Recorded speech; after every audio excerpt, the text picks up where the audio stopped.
Chapter 1 The Anguish of Youth. And so, as you can see, avians in Equestria are capable of navigating by magnetic fields, Twilight Sparkle said, pointing a hoof at the formation of birds high above the tree line. However, the cold air of winter can interfere with their senses, which is why we help them return north during winter wrap-up. She turned, eager to see the bright eyes of the students she was instructing. What she saw, however, was a sea of half-lidded eyes, drooping heads, hanging jaws, and severely arched eyebrows.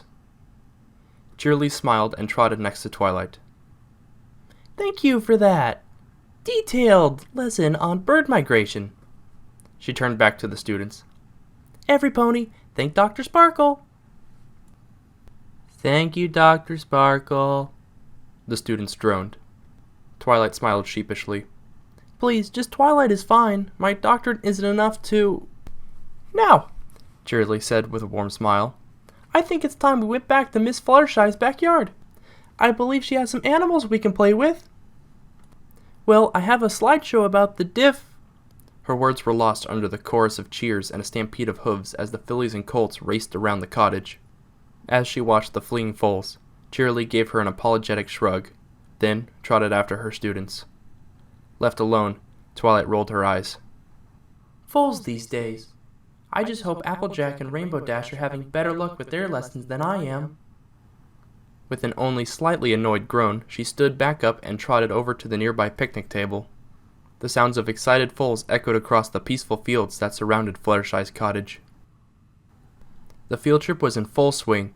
Students from Ponyville Elementary were scattered all around, learning about nature from various volunteers and, Twilight noted with a roll of her eyes, paying much closer attention than her group had.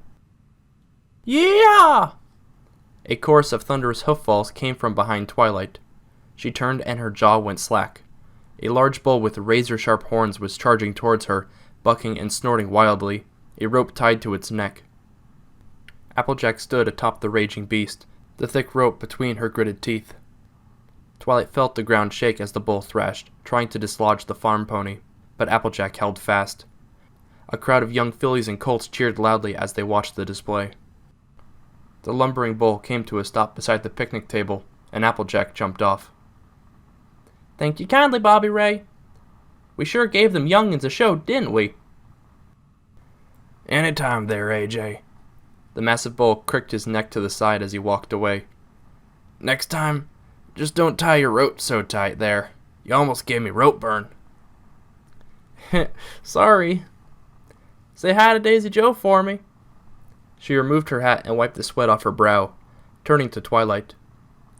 "Shoot, I must be getting old. That old longhorn almost threw me off that time." Twilight gave an irritated huff. "Well, at least you kept your group awake. How could you not care about the electromagnetic properties of avian migration?" The who of the what now?" Never mind." Twilight slumped back down to her haunches, resting her head on the picnic table. "I just hope Rainbow Dash is having better luck with her flying lessons." Applejack let out a bark of laughter. "I kinda doubt that. She never even got off the ground." As if on cue, a loud retching sound came from behind a nearby bush. Several moments later, Dash stumbled out from behind, wiping bile from her lips. Spitting one last time, she stumbled over to her friends and plopped down on the ground. Twilight wrinkled her nose at the pungent smell of vomit that radiated off of her. "Oh my gosh, Rainbow!" Twilight cried. "Are you okay?" Dash merely grunted, not even lifting her green-tinted face to meet her friend. Applejack grinned. "She's been like that all morning.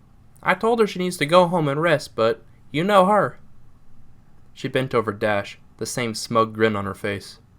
"I'll bet bits to bagels it's all that dang junk food she eats."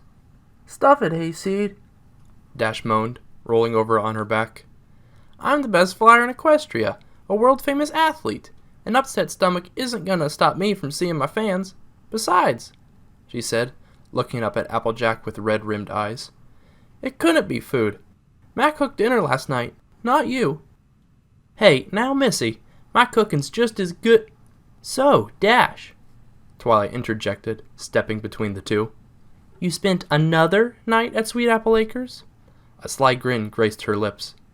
I wonder, when was the last time you even saw your house?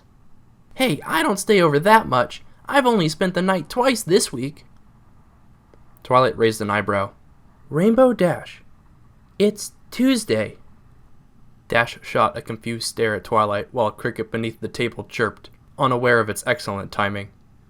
After a few moments, Dash's eyes went wide before quickly narrowing.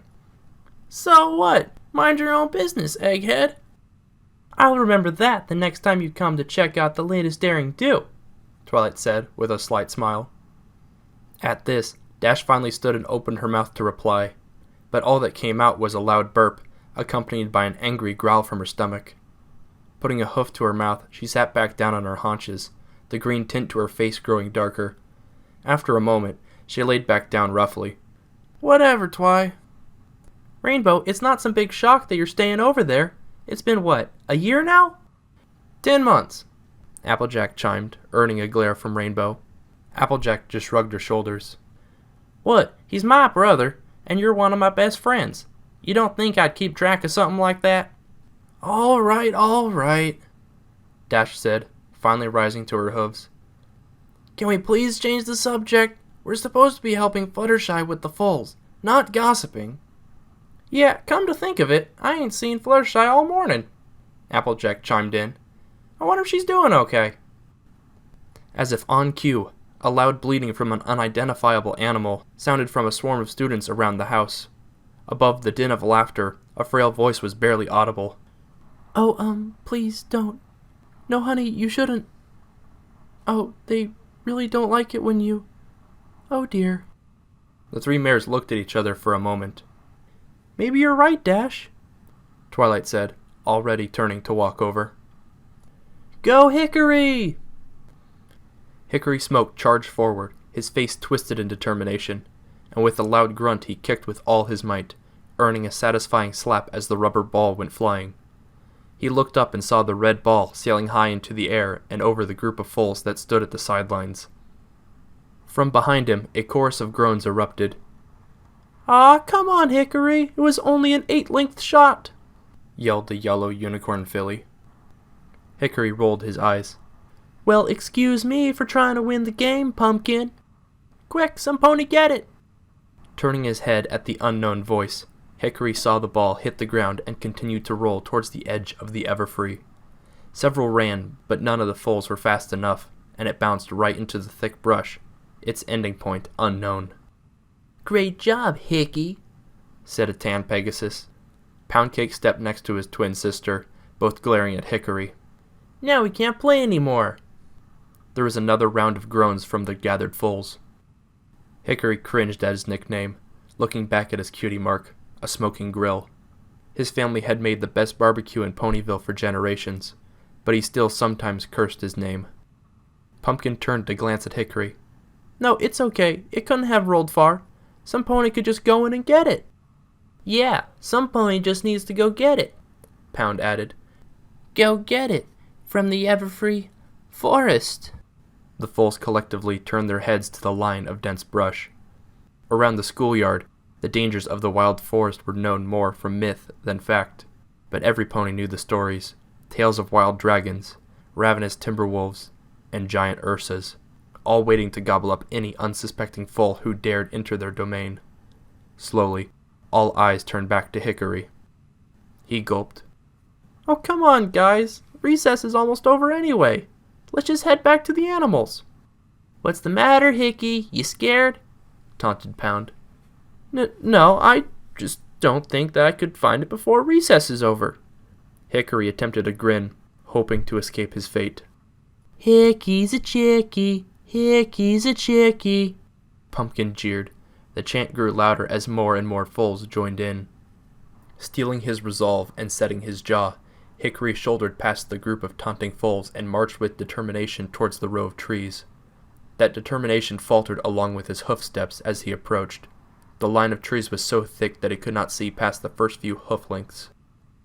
A clear line of shadow was visible only a few pony lengths in front of him, a barrier marking safety and doom in the little colt's eyes.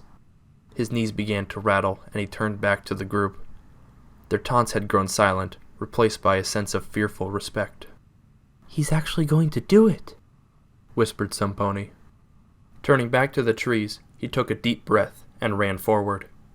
He was afraid that if he hesitated, his nerve would break. He charged forward, eyes glued to the ground just in front of his hooves.